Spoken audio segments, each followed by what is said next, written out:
अस्सलाम वालेकुम स्टूडेंट्स, कैसे हैं आप सब। उम्मीद है सारे खैरियत से होंगे।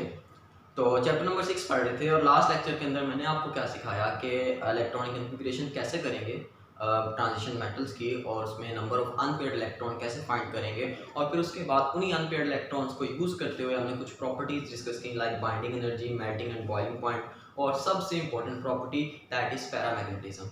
तो अब कुछ प्रॉपर्टीज बाकी हैं, like radial, oxidation state, colour, तो ये हम डिस्कस करेंगे जो कि ट्रांजिशन मेटल्स की बड़ी इंपॉर्टेंट प्रॉपर्टीज हैं। बेसिकली ये सारे शॉर्ट क्वेश्चन हैं आपके पास, तो चलो जल्दी से स्टार्ट करते हैं।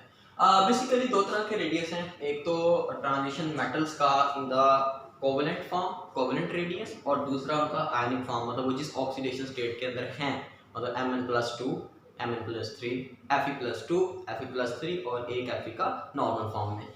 तो जब हम कोवेलेंट रेडियस की बात करते हैं तो इसका कोई डेफिनेट ट्रेंड है, लेकिन आयोनिक रेडियस का कोई आपके पास डेफिनेट ट्रेंड नहीं है, ठीक है ना। अच्छा, कोवेलेंट रेडियस बेसिकली लिखा ये क्या है कि आपके पास पहले ये होता है डिक्रीज, उसके बाद फिर इंक्रीज होना शुरू हो जाता है, तो ये कोवेलेंट रेडियस का ट्रेंड है। अब इसको जरा समझते हैं एक ग्राफ की हेल्प से, तो उसमें हमें जरा समझ में आ जाएगा कि मैं क्या बात कर रहा हूँ।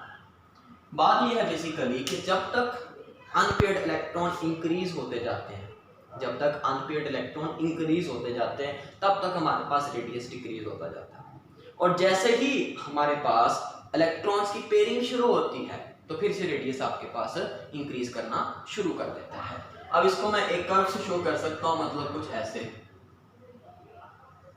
ऐसे। अब हम जानते हैं एक चीज को बड़े अच्छे से कि हमारे पास मैंगनीज तक, कहां तक, मैंगनीज तक आपके पास इलेक्ट्रॉन जो होते हैं वो अनपेयर्ड रहते हैं, ठीक है। और अगर मैं इसको शुरू से स्टार्ट कर दूं तो आपके पास क्या आएगा, फॉर एग्जांपल यहाँ पे आपके पास है स्कैंडियम, फिर आ गया टाइटेनियम, फिर आ गया वैनेडियम, फिर आ गया क्रोमियम। तो यहाँ पे अनपेयर्ड इलेक्ट्रॉन एक है, फिर ये दो हो गए, फिर ये तीन हो गए, फिर ये 6 और फिर ये 5। लेकिन जब हम आयरन पे जाते हैं, आयरन पे, तो यहाँ पे इलेक्ट्रॉन्स की पेयरिंग शुरू हो जाती है, मतलब फिर इलेक्ट्रॉन कितने हो गए, अनपेयर्ड इलेक्ट्रॉन्स की बात कर रहा हूँ, 4, फिर उसके बाद कोबाल्ट में कितने, 3, निकल में उससे कम, कॉपर में उससे कम, और जिंक में तो सबसे कम होते ही। तो इस तरह से ट्रेंड देखा गया है, और ये कौन से रेडियस का ट्रेंड देखा गया है, ये देखा गया आपके पास कोवेलेंट रेडियस का, कोवेलेंट रेडियस का।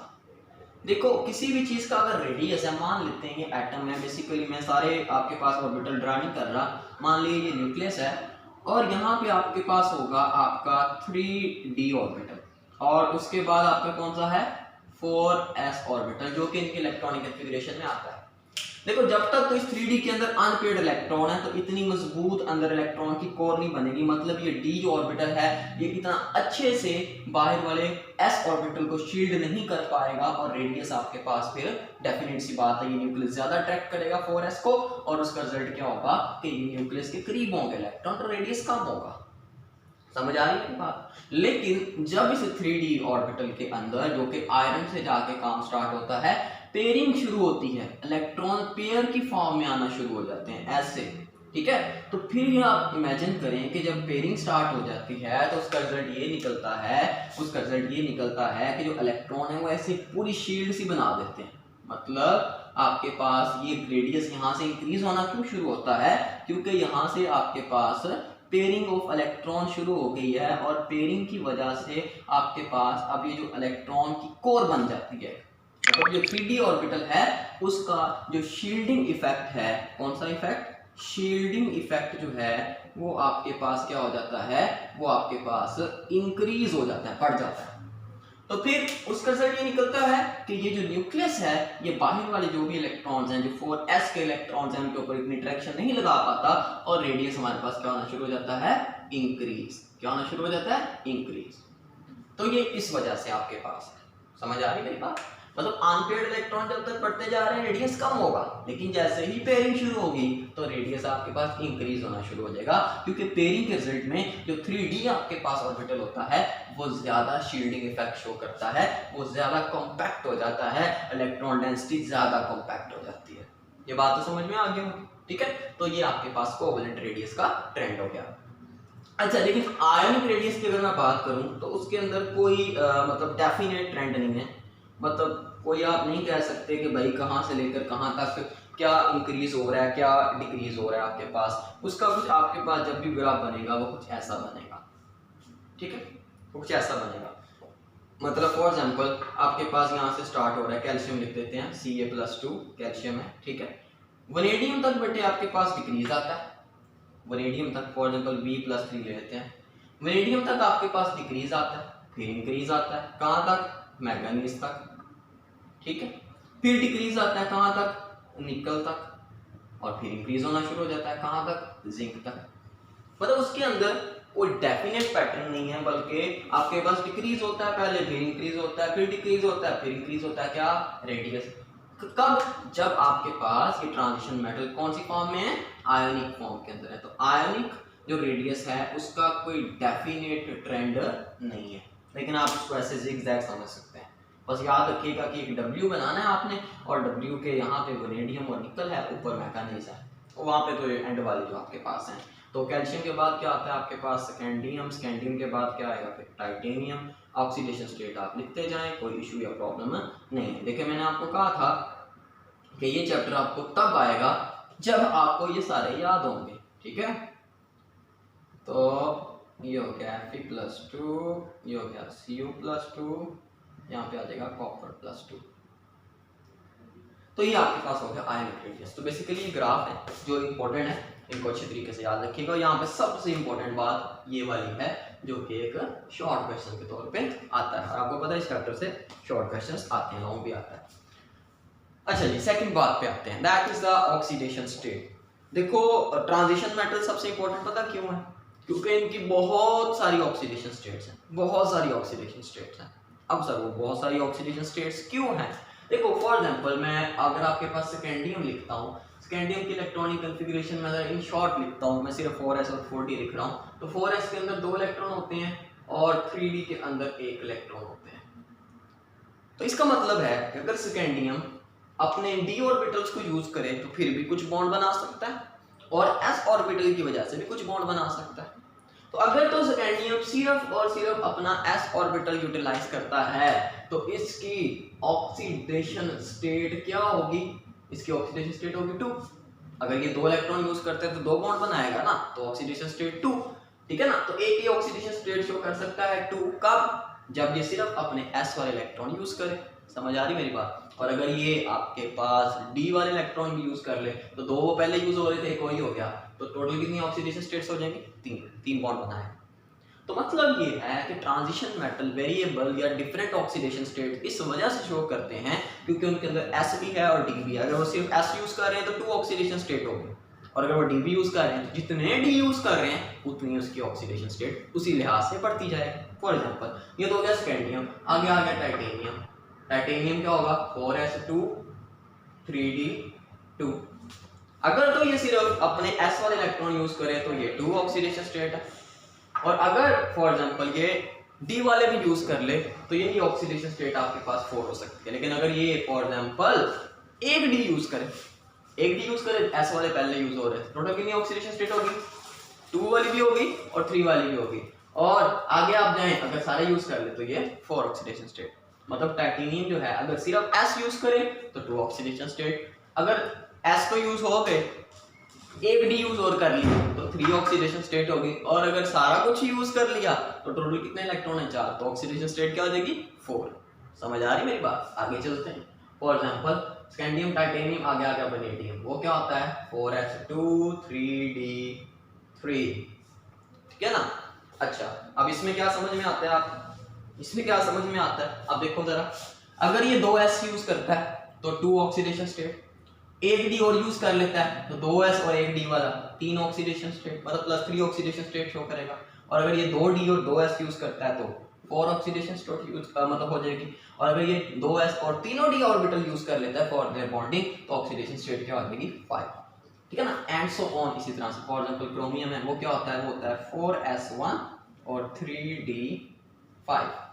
ये एबनॉर्मल ट्रेंड याद है ना आपको। अगर तो s यूज करे तो ये 1 भी शो कर सकता है। समझ आ रही, ये है पॉइंट। सारे ये नहीं 1 कर सकते शो, ये कर सकते हैं, ठीक है ना। समझ आ रही, ये 1 अगर s वाला यूज कर लिया तो 1 ऑक्सीडेशन स्टेट, अगर एक d साथ यूज कर लिया 2 फिर 3 फिर 4, फिर 5। समझ आ रही मेरी बात? और अगर ये सारा कुछ यूज कर ले तो 6 ऑक्सीडेशन स्टेट ये शो कर सकता है एंड सो ऑन। इसी तरह से स्कैंडियम, टाइटेनियम, वेरिडियम, क्रोमियम, आगे क्या आ जाएगा मैंगनीज। मैंगनीज क्या होता है 4s2 और 3d5। मैंगनीज की बहुत सारी ऑक्सीडेशन स्टेट है। अगर फॉर एग्जांपल ये आपके पास 2s वाले यूज कर ले तो 2 बॉन्ड बनाएगा, 2 ऑक्सीडेशन स्टेट। एक डी यूज कर ले इसके साथ तो 3 ऑक्सीडेशन स्टेट। एक और डी यूज कर ले 4 ऑक्सीडेशन स्टेट। एक और डी यूज कर ले 5 ऑक्सीडेशन स्टेट। एक और डी यूज कर ले 6 ऑक्सीडेशन स्टेट। और अगर 5 के 5 डी और दोनों के दोनों एस यूज हो गए तो ऑक्सीडेशन स्टेट विल बी 7।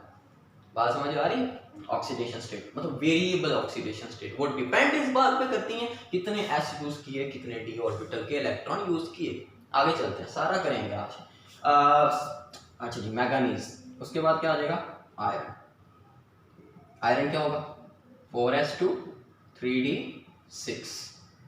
अच्छा, अब यहाँ पे ना, यहाँ पे वही सेम केस चल रहा है, लेकिन ना यहाँ पे आपने एक चीज में रखनी, पेयर्ड इलेक्ट्रॉन ऑक्सीडेशन स्टेट में हिस्सा नहीं लेंगे। और फॉर एग्जांपल ये 2 अगर यूज करें, आयरन अगर 2 इलेक्ट्रॉन यूज कर ले तो इसकी ऑक्सीडेशन स्टेट क्या हो जाएगी 2। ठीक है, 3 इधर से यूज कर ले। अब आपको पता है कि इस आयरन के अंदर अगर 3d6 है तो 4 आपके पास ऐसे इलेक्ट्रॉन हैं जो कि आपके अनपेयर्ड हैं, तो वो बॉन्डिंग करेंगे। ठीक है ना, वो आगे ऑक्सीडेशन स्टेट को शो कर सकते हैं क्योंकि वो बॉन्ड बनाएंगे। ठीक है ना, जो पेयर्ड है उसकी वजह से बॉन्ड नहीं बनेगा। तो बस ये ध्यान में रखिएगा। ठीक है ना, स्ट्रक्चर आपको याद, अगर नहीं याद तो पिछला लेक्चर दोबारा सुने। ठीक है, अच्छा 2 यूज कर लिए, ओके। अब इनमें से एक अनपेयर्ड इलेक्ट्रॉन यूज कर लिया तो 3, एक और यूज कर लिया तो 4, एक और यूज कर लिया तो 5, एक और यूज कर लिया तो 6। तो इस तरह से आयरन ये 2, 3, 4, 5, 6 यहाँ तक ऑक्सीडेशन स्टेट शो कर सकता है। लेकिन कॉमनली अगर देखा जाए तो आपके पास इनकी कोई 1-2 ऑक्सीडेशन स्टेट होती है जिनमें स्टेबल होता है, लेकिन शो ये बहुत सारी कर सकते हैं। ठीक है ना, and so on. For example ये आयरन हो गया, उसके बाद कोबाल्ट है, उसकी फॉर एग्जांपल होती है 4s2 और 3d7। उसके अंदर ये 3 अनपेयर्ड इलेक्ट्रॉन, तो मतलब ऑक्सीडेशन स्टेट बनेगी 2, 3, 4, 5 यहाँ तक। फॉर एग्जांपल उसके बाद आपके पास आ जाता है निकल 4s2 3d8। इसके अंदर कितने अनपेयर्ड इलेक्ट्रॉन है 2 अनपेयर्ड इलेक्ट्रॉन है। ठीक है ना, ऑक्सीडेशन स्टेट क्या बनेगी 2, 3, 4 एंड सो ऑन। चलता जाएगा, ये रुकेगा नहीं सिलसिला, ये चलता जाएगा। फॉर एग्जांपल कॉपर में आ जाए। ठीक है ना, कॉपर क्या होता है, कॉपर होता है 4s1 और 3d10। अब S की वजह से कॉपर 1 ऑक्सीडेशन स्टेट भी शो कर सकता है, और बाद दफा ऐसा होता है कि यहाँ से इलेक्ट्रॉन लॉस हो जाते हैं तो कॉपर में 1, 2 भी शो कर सकता है, लेकिन ये इसी फॉर्म में रहता है। ठीक है, अब फॉर एग्जांपल लास्ट पे आपके पास आ गया जिंक। तो जिंक की भी मोस्टली क्या होता है 4s2 है और 3d10 है, क्योंकि ये पूरा है d ऑर्बिटल, तो ये सिर्फ s वाले इलेक्ट्रॉन ही यूज करता है most of the time for bonding.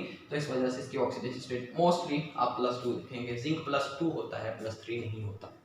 ठीक है, तो ये केस है, मतलब वेरिएबल ऑक्सीडेशन स्टेट्स शो हो सकती हैं, और उसकी वो किस बात पे डिपेंड करती हैं कि इलेक्ट्रॉन्स कौन से ऑर्बिटल के यूज हुए हैं, s के या d के, और कितने। जितने इलेक्ट्रॉन यूज हुए हैं बॉन्डिंग में उतनी उसकी ऑक्सीडेशन स्टेट्स पॉसिबल हैं और हो सकती हैं। लेकिन इनमें से फॉर एग्जांपल आयरन जो है वो +2 और +3 ज़्यादा शो करता है, 5, 6 और 4 ज़्यादा शो नहीं करता। मैंगनीज है वो +2 भी है, +7 भी है। फॉर एग्जांपल आप KMnO4 पढ़ते हैं, उसके अंदर क्या है वो +7 है मैंगनीज। आप MnO2 पढ़ते हैं, उसके अंदर क्या है, उसके अंदर वो +4 है। तो different oxidation states transition metals की पॉसिबल है, जो कि डिफरेंट हो सकते हैं। समझ आ गई बात? तो ये ऑक्सीडेशन स्टेट वेरिएबल है। ये शॉर्ट क्वेश्चन आता है ये भी कि ऑक्सीडेशन स्टेट्स डिफरेंट जो शो करते हैं वो किस वजह से होते हैं, कोई एग्जांपल दे दें। तो बहुत सारे एग्जांपल्स हम दे सकते हैं, कोई इशू या प्रॉब्लम नहीं है। Last one and very very very important short question, very important short question. और इसमें से एंटी टेस्ट का एक क्वेश्चन भी आया था जो इसकी एग्जांपल है, उसका कलर एंटी टेस्ट में क्वेश्चन पूछ लीजिए, ये कॉम्प्लेक्स है, ये कौन सी लाइट एब्जॉर्ब करता है, कौन सी इमिट करता है, उसका कलर क्या है। लो ये है एंटी टेस्ट, आराम से गौर से अक्सी सुन लो, एंटी टेस्ट तो हो ही जाएगा ना, पहले उसकी टेंशन लेनी पड़ेगी आपको, ये तो ले लो टेंशन थोड़ी। अच्छा जी, कल फर्स्ट लेक्चर जो मैंने इंट्रोडक्शन करवाया था, मैंने कहा था कि ट्रांजिशन मेटल को हम ट्रांजिशन इस वजह से भी कहते हैं क्योंकि उनके अंदर इलेक्ट्रॉन्स की ट्रांजिशन होती है, एक्साइटेशन डी एक्साइटेशन, उसको हम बोलते हैं डी ट्रांजिशन। ठीक है, और उसकी वजह से जब वो एक्साइटेशन और डी एक्साइटेशन होती है कुछ लाइट एनर्जी निकलती है और वो कलर होता है, वो विजिबल रेंज के अंदर होता है, जो में नजर आ सकता है वो कलर है। अब देखिए होता ये है कि आपके पास फॉर एग्जाम्पल 1 2 3 4 5 डी ऑर्बिटल होते हैं, D X Y, D X Z, D X Y Z, D X square Y square और डी सी स्क्वायर। हम नहीं लिख रहे उसको। जब भी आपके पास डी ऑर्बिटल कुछ बॉन्डिंग वगैरह करते हैं, ये स्प्लिट हो जाते हैं दो हिस्सों के अंदर, 3 डी ऑर्बिटल नीचे और 2 ऑर्बिटल ऊपर। अब जो ऊपर होते हैं, जो ऊपर ऑर्बिटल होते हैं उनकी एनर्जी क्या होती है, हाई। जो ऊपर ऑर्बिटल होते हैं उनकी एनर्जी क्या होती है, हाई, और जो नीचे वाले होते हैं उनकी एनर्जी क्या होती है, लो। अगर मैं जरा आपको एडिशनल नॉलेज दे दूं तो जो नीचे वाले बनते हैं उनको फिर हम बोल देते हैं T2G ऑर्बिटल, और जो ऊपर वाले ऑर्बिटल होते हैं उनको बोल देते हैं EG ऑर्बिटल। मतलब डी ऑर्बिटल जो हैं वो स्प्लिट होकर दो डिफरेंट एनर्जी वाले ऑर्बिटल्स के अंदर कन्वर्ट होते हैं डी ही, लेकिन 3D की एनर्जी कम है, 2D ऐसे हैं जिनकी एनर्जी ज्यादा है, ठीक है ना। तो फॉर एग्जाम्पल अगर यहाँ पे कोई इलेक्ट्रॉन है तो जब लाइट पड़ती है इस मेटल के ऊपर तो ये इलेक्ट्रॉन यहाँ से एक्साइट करके ऊपर वाले ऑर्बिट के अंदर चला जाता है, मतलब कुछ एनर्जी एब्जॉर्ब करता है। और जब ये इलेक्ट्रॉन यहाँ से दोबारा वापस आता है तो डेफिनेट सी बात है जो लाइट एब्जॉर्ब की उसका काउंटर पार्ट इमिट भी करेगा, और ये जो फिर आपके पास एनर्जी निकलती है ये बेसिकली विजिबल रीजन के अंदर होती है, और विजिबल रीजन का मतलब ये है कि ये फिर मेटल जो है ये कलर शो करेंगे। तो जितने भी ट्रांजिशन मेटल हैं उनका कोई ना कोई कलर होता है। हाँ, नॉन टिपिकल को निकाल दें, ठीक है ना, मतलब पहला उधर से और पहला इधर से निकाल दें, उसको निकाल के बाकी तमाम ट्रांजिशन मेटल अपनी किसी ना किसी ऑक्सीडेशन स्टेट में या अपनी नॉर्मल स्टेट के अंदर वो कोई ना कोई कलर लाजमी शो करते हैं, और उसकी रीजन है ये, और इसको हमने क्या बोला था, इसको हमने बोला था डी ट्रांजिशन। क्या बोला था, डी ट्रांजिशन। तो ये कलर शो करते हैं due to the D transition. समझ आ गई मेरी बात। अच्छा, अब एग्जाम्पल, बड़ी इंपॉर्टेंट एग्जाम्पल है ये, बहुत इंपॉर्टेंट, ये शॉर्ट क्वेश्चन भी इंपॉर्टेंट है, बहुत ज्यादा सारा लिखना होता है आपने। एग्जाम्पल एक कॉम्प्लेक्स है, फॉर एग्जाम्पल टाइटेनियम है TH2O6 +2। अब ये टाइटेनियम का एक कॉम्प्लेक्स है, इसका नाम है हेक्सा एक्वा टाइटेनियम, ठीक है। अब यहाँ पे टाइटेनियम की ऑक्सीडेशन स्टेट +2 है, व्हाटसएवर इट इज, मतलब टाइटेनियम के अंदर एक इलेक्ट्रॉन है। तो ये डायग्राम अगर मैं बना दूं तो टाइटेनियम के डी ऑर्बिटल के अंदर एक इलेक्ट्रॉन है इस ऑक्सीडेशन स्टेट के मुताबिक, मतलब एस में से इलेक्ट्रॉन निकल गए, ठीक है, उसमें से इलेक्ट्रॉन रह गए। एक मिनट, आई थिंक +2 नहीं है, +3 है जी, बिल्कुल +3 है, हाँ ये +3 है। अच्छा चलो खैर, अब ये टाइटेनियम का कॉम्प्लेक्स है, जब इस टाइटेनियम के कॉम्प्लेक्स के ऊपर लाइट पड़ती है तो होता ये है कि लाइट ये सारे कलर एब्जॉर्ब कर लेता है, लेकिन सिर्फ 2 कलर इमिट करता है। ये कॉम्प्लेक्स क्या करता है, 2 कलर इमिट करता है, ठीक है। एक कलर होता है आपके पास उनमें रेड, और दूसरा कलर आपके पास होता है उनमें ब्लू। मतलब बिल्कुल वैसे जब इसके ऊपर लाइट पड़ी टाइटेनियम पे तो इसके T2G ऑर्बिटल, मतलब छोटे ऑर्बिटल्स थे, लो एनर्जी वाले थे, उनसे लाइट एब्जॉर्ब हुई, उसके इलेक्ट्रॉन ने लाइट एब्जॉर्ब की और ऊपर अपनी एक्साइटेड स्टेट में चला गया। और जब वो वापस आया तो उसने कौन सी लाइट इमिट की, ब्लू और रेड। और ये ब्लू और रेड आपको पता है कि जब ये आपस में मिलते हैं तो फिर ये कैसा कलर बनाते हैं, ये कलर बनाते हैं वॉयलेट कलर बनाते हैं, ठीक है ना। तो इस वजह से हमें ये कॉम्प्लेक्स जो है ये वॉयलेट कलर का नजर आता है, और उसके पीछे की कहानी क्या है, डी ट्रांजिशन। बड़ा इंपॉर्टेंट है, शॉर्ट क्वेश्चन आता है, what is D transition, give example along with diagram, बड़ा इंपॉर्टेंट है। Why transition metal show colour, बड़ा इंपॉर्टेंट शॉर्ट क्वेश्चन है, तो इसलिए इसको अच्छे से कीजिएगा। अब रह गई 1-2 चीजें, वो बड़ी सिंपल सी हैं। तो ये था आपका मेन कॉन्सेप्ट जो इस चैप्टर में आपको समझना था। ओके, अब हम आगे फर्दर डिस्कस करते हैं जो 1-2 चीजें हमारे पास रह गई हैं। अच्छा, तो लास्ट हमारे पास जो है वो है interstitial compounds of alloy formation. ये भी ट्रांजिशन मेटल्स की बड़ी इंपॉर्टेंट प्रॉपर्टी है। इंटरस्टिशियस कहते हैं सुराख को, स्पेसिस को, ठीक है। तो इससे में आइडिया हो रहा है कि कोई कंपाउंड है जो इंटरस्टिशियस मतलब सुराख की वजह से बनेंगे। अब व्हाट डज इट मीन, इसका मतलब यह है कि आपके पास फॉर एग्जांपल कोई ट्रांजिशन मेटल है, आपको पता है मेटल्स हैं तो जाहिर सी बात है उनकी कोई खास कोई ज्योमेट्री होगी, कोई क्या आगे मतलब मेटेलिक बॉन्डिंग होगी तो उनका कोई खास डेफिनेट स्ट्रक्चर होगा। फॉर एग्जांपल कॉपर है, वो क्यूबिक होता है, ठीक है ना। अब जाहिर सी बात है उसके अंदर बहुत सारी जगह पे ये कॉपर है, ये भी कॉपर है, ये भी कॉपर है, ये भी कॉपर है। फॉर एग्जांपल कुछ भी मतलब किसी मेटल का जो भी स्ट्रक्चर है वो लेटेस्ट होगी, जाहिर सी बात है उसकी, उसके अंदर वो मेटल जैसे भी प्लेस है, जाहिर सी बात है कुछ ना कुछ स्पेसिस तो मेटल्स के एटम्स के दरमियान होंगी ही होंगी। फॉर एग्जांपल दिस वन, कोई एग्जांपल लेते हैं, ये कॉपर है फॉर एग्जांपल। अब अगर ऐसा हो कि फॉर एग्जांपल ये कॉपर की लेटेस्ट थी, या मैं इसको अगर दूसरे तरीके से समझाना चाहूँ, मान लिया ये कॉपर के बहुत सारे एटम्स थे जो कि आपस में जुड़े हुए थे और उन्होंने आपस में जुड़ के एक खास किस्म का स्ट्रक्चर बनाया हुआ था जिसे हम क्या बोलते हैं, लेटेस्ट। क्या बोलते हैं, लेटेस्ट। अच्छा, अगर क्या हो कि इस लेटेस्ट के दरमियान ये जो खाली स्पेसिस हैं जिन्हें हम इंटरस्टिशियस बोलते हैं, क्या बोलते हैं, इंटरस्टिशियस। अगर तो बेटे इन इंटरस्टिशियस के अंदर आकर कोई नॉन मेटल, क्या, कोई नॉन मेटल, अब सर नॉन मेटल कौन कौन सा हो सकता है। फॉर एग्जांपल बेटे आपके पास कार्बन हो सकता है, फॉर एग्जांपल आपके पास हाइड्रोजन हो सकता है, फॉर एग्जांपल आपके पास ऑक्सीजन हो सकता है, फॉर एग्जांपल आपके पास सल्फर हो सकता है। अगर तो आपके पास ये इंटरस्टिशियस के अंदर आके एवं पंगा लेने की गर्ज से कुछ कार्बन, कुछ हाइड्रोजन, कुछ ऑक्सीजन या सल्फर आके इनकी लेटेस्ट के अंदर घुस जाए और उसका हिस्सा बन जाए, मतलब फॉर एग्जांपल ये मैंने कार्बन ले आया, ये क्या है, कार्बन।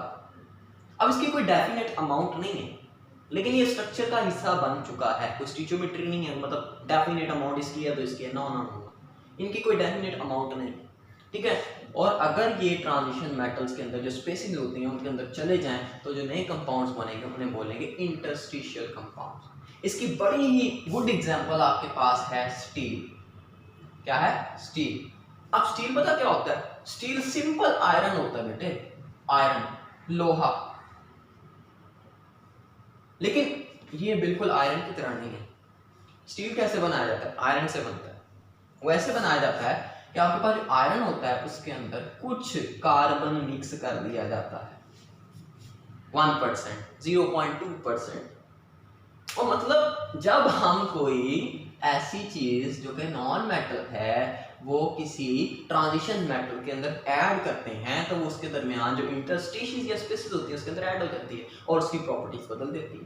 लाइक आयरन है, उसको जंग लग जाता है आसानी से, वो जल्दी टूट जाता है, लेकिन स्टील इज हार्ड, हालांकि वो भी आयरन है लेकिन उस आयरन के अंदर कुछ कार्बन है, लेकिन कोई डेफिनेट अमाउंट नहीं है कि मैं उसका फार्मूला बना के लिख दूं कि मतलब फॉर एग्जांपल आयरन का फार्मूला Fe है, मैंने क्योंकि उसके अंदर कार्बन ऐड कर दिया तो मैं लिख दूं 0.5 C कार्बन है इसके अंदर भाई, ठीक है ना। ऐसा कुछ भी नहीं है क्योंकि इनकी कोई आपस में कोई डेफिनेट रेशियो नहीं है। इस वजह से इंटरस्टिशियल कंपाउंड्स को हम नॉन स्टोइकियोमेट्रिक कंपाउंड्स भी कहते हैं। वंस अगेन शॉर्ट क्वेश्चन, समझ आ गई मेरी बात, इसको अच्छे तरीके से ध्यान में रखिएगा। दूसरी बड़ी इंपॉर्टेंट प्रॉपर्टी जो कि ट्रांजिशन मेटल के पास है वो है एलॉय फॉर्मेशन। एलॉय फॉर्मेशन मतलब फॉर एग्जांपल मैंने क्या किया, मैंने कॉपर लिया, मैंने जिंक लिया, उनको मिक्स कर दिया। अब ये दोनों मिक्स होंगे और मिक्स होके एक नया ही मेरे पास कोई मतलब मेटल बना देंगे, मेटल तो नहीं कहना चाहिए, एलॉय उसे कहते हैं, वो बना देंगे जिसकी प्रॉपर्टीज कॉपर और जिंक से बिल्कुल मुख्तलिफ होंगी या उनसे मिलती जुलती होंगी या दोनों का 50-50% होगी। अगर फॉर एग्जांपल ये मिलते हैं तो ये क्या बना देते हैं, एलॉय। अब एलॉय बनते कैसे हैं, एलॉय ऐसे बनते हैं कि फॉर एग्जांपल मान लिया कि ये आपके पास कोई मेटल था, कोई भी मेटल ए है, कोई भी मेटल ए है, मैंने ये लिया और मैंने इसके अंदर ऐड कर दिया कोई भी मेटल बी, मतलब चलो मान लेते हैं कि ये ए मैं कह रहा हूँ ये बी है। मैंने कॉपर लिया, ये कॉपर के एटम्स हैं, लेटेस्ट बनी हुई है उसकी, मैंने इसके अंदर जिंक ऐड किया तो एलॉय फॉर्मेशन ऐसे होती है कि जो कॉपर के मेटल के अंदर जगह है, अब यहाँ पे इंटरस्टिशियस के अंदर जिंक नहीं जाता बल्कि यहाँ से उसने जिंक ने कॉपर को रिमूव किया, खुद आके बैठ गया, कॉपर को रिमूव किया, खुद आके बैठ गया, कॉपर को रिमूव किया, खुद आके बैठ गया, कॉपर को रिमूव किया, खुद आके बैठ गया, कॉपर को रिमूव किया, खुद आके बैठ गया, कॉपर को रिमूव किया, खुद आके बैठ गया।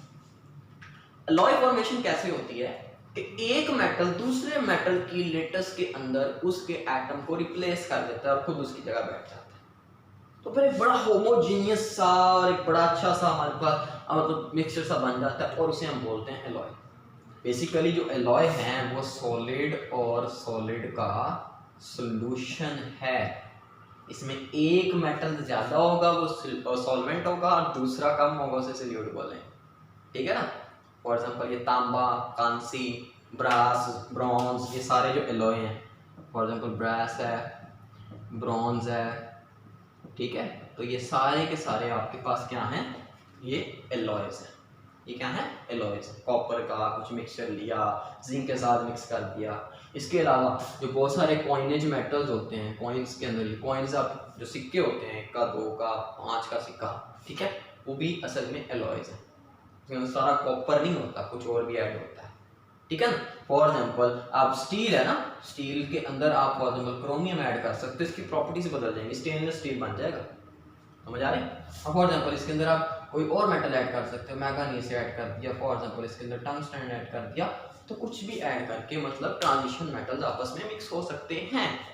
फॉर एग्जाम्पल एक बड़ी मशहूर आपके पास एग्जाम्पल है, आप फॉर एग्जाम्पल ऑर्गेनिक में पढ़ा था जिंक अमलगम। जिंक क्या है, ट्रांजिशन। Hg क्या है, ट्रांजिशन। मिक्स होते हैं आपस में, सोल्यूशन बनाते हैं, उसे हम क्या बोलते हैं, अमलगम। तो ट्रांजिशन मेटल बड़े मजेदार है, लेकिन अनफॉर्चुनेटली आपके सिलेबस में काफ़ी कुछ कम है, तो उसी को जहन में रखते कुछ मैंने बता दिया कि इतना आपके लिए जरूरी है। इंशाल्लाह ज़िंदगी में कभी फिर मौका मिला तो इसको ज़रा डिटेल के साथ आप पढ़ेंगे तो बड़ा मज़ा आएगा, ठीक है। तो इसको अच्छे तरीके से याद करिए, ये सारे शॉर्ट क्वेश्चन हैं और याद कर लीजिए और दोस्तों को बताएंगे, इसे देखें लेक्चर को और इसको याद भी कर लें, क्योंकि आइंदा काम आने वाला टाइम हमारे पास बहुत शॉर्ट है। तो तब तक के लिए थैंक यू वेरी मच। अल्लाह हाफिज़, दुआ में याद रखिएगा, लाइक सब्सक्राइब एंड शेयर। अल्लाह हाफिज़।